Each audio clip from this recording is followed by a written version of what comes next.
सभी प्यारे विद्यार्थियों, आज की कक्षा बेहद शानदार होने वाली है क्योंकि आज एक ऐसा टॉपिक, बड़ा ही मजेदार बिंदु हम पढ़ने वाले हैं। और जैसा कि आपको थंबनेल के माध्यम से सूचना मिल गई है कि आज मैं विकारी शब्द शुरू करने वाला हूं और विकारी शब्द का पहला बिंदु जो है वो आपके साथ साझा करूंगा, जो कि संज्ञा के नाम से अपन पढ़ते हैं। तो प्यारे विद्यार्थियों, करें शुरू।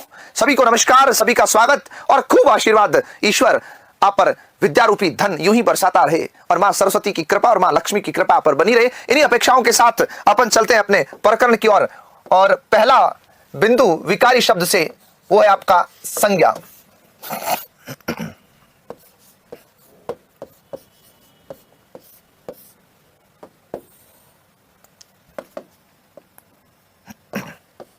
करें शुरू।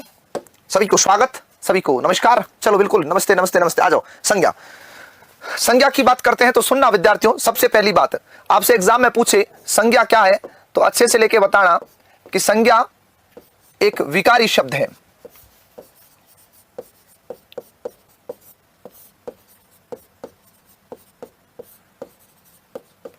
जब भी पूछे संज्ञा क्या है तो सीधा सा उत्तर होना चाहिए संज्ञा क्या है, विकारी शब्द है। बात नंबर एक। दूसरी बात, संज्ञा का शाब्दिक अर्थ।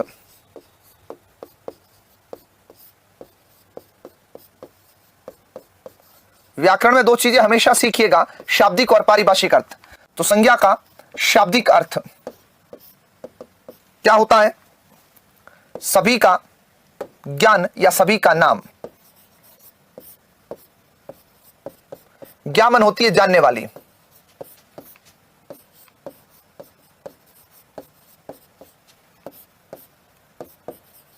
सम्यक ज्ञान, सम्यक का मतलब होता है सभी का ज्ञान। और अगर इसको मैं संक्षिप्त लिखना चाहूं, बेहद संक्षिप्त करके लिखना चाहूं तो संज्ञा का शाब्दिक अर्थ होता है नाम। मित्रों, संज्ञा कहते किसे? बहुत शानदार सवाल बनता है। संज्ञा किसे कहते हैं? तो आप सीधा सा लेके समझाओ। किसी व्यक्ति, वस्तु, स्थान या भाव आदि के नाम को संज्ञा कहते हैं।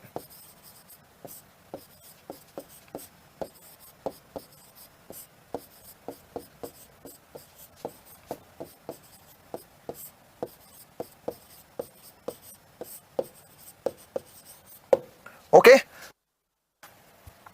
किसी व्यक्ति, वस्तु, स्थान या भाव आदि के नाम को किस नाम से जानते हैं? संज्ञा। बहुत अच्छे से एक बात बताता हूं मित्रों, कभी कोई आपसे सवाल पूछ सकता है, मैं भी कक्षाओं में पूछ लेता हूं चलते चलते पढ़ाते हुए, बेटा बताओ इस हॉल के अंदर ऐसा क्या है जो संज्ञा नहीं है? प्यारे विद्यार्थियों, ध्यान से सुनना। ऐसे सवाल का जवाब देते समय बिल्कुल सोचना नहीं है, क्योंकि इस सृष्टि में ऐसा कुछ है ही नहीं जो संज्ञा की श्रेणी में नहीं आता है। Is that clear? आगे बात समझ में। जिसको हम किसी नाम से जानते हैं, मेरे हाथ में पेन मार्कर है, मेरे हाथ में घड़ी है, मेरे कमीज पहनी हुई है, मेरे हाथ में धागा बांधा हुआ है, पीछे पैनल है, पैनल पे लिखे हुए अक्षर है, स्टूडियो है, स्टूडियो में रोशनी है, कैमरा है, ये सब क्या है? ये सब संज्ञा है। ये सारी की सारी क्या है? संज्ञा है। इसका मतलब जब भी कोई तुमसे पूछे कि ऐसा क्या है जो संज्ञा नहीं है, तो उसको अच्छे से लेके समझाना कि इस दुनिया में जिसको हम किसी नाम से जानते हैं, चाहे वो व्यक्ति यानी जिंदा है, वस्तु यानी निर्जीव है, स्थान यानी जगह है, और भाव जिसको अपन महसूस कर सकते हैं, अगर उसको हमने कोई नाम दे दिया, इसका मतलब वो डेफिनेटली 100% संज्ञा है। तो ये सोचना ही नहीं है कि संज्ञा क्या है और क्या नहीं है, ये ध्यान रखिएगा। उसके बाद में आगे बात करूं तो मित्रों, बात आती है संज्ञा के 3 भेद होते हैं।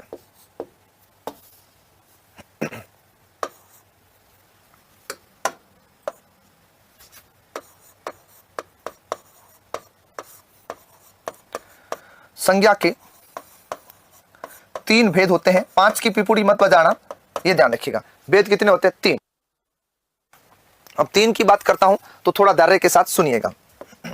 कौन कौन से? नंबर 1, व्यक्तिवाचक संज्ञा।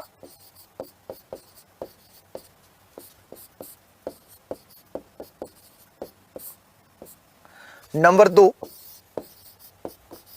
जातिवाचक संज्ञा। और नंबर 3, भाववाचक संज्ञा।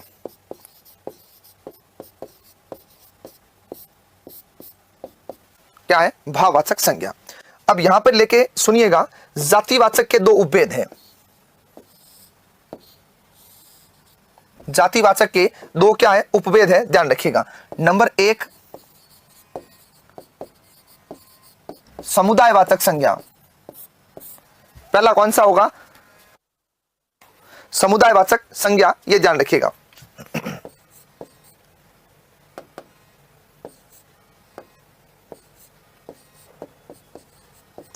ठीक है, और दूसरा होता है द्रव्यवाचक संज्ञा।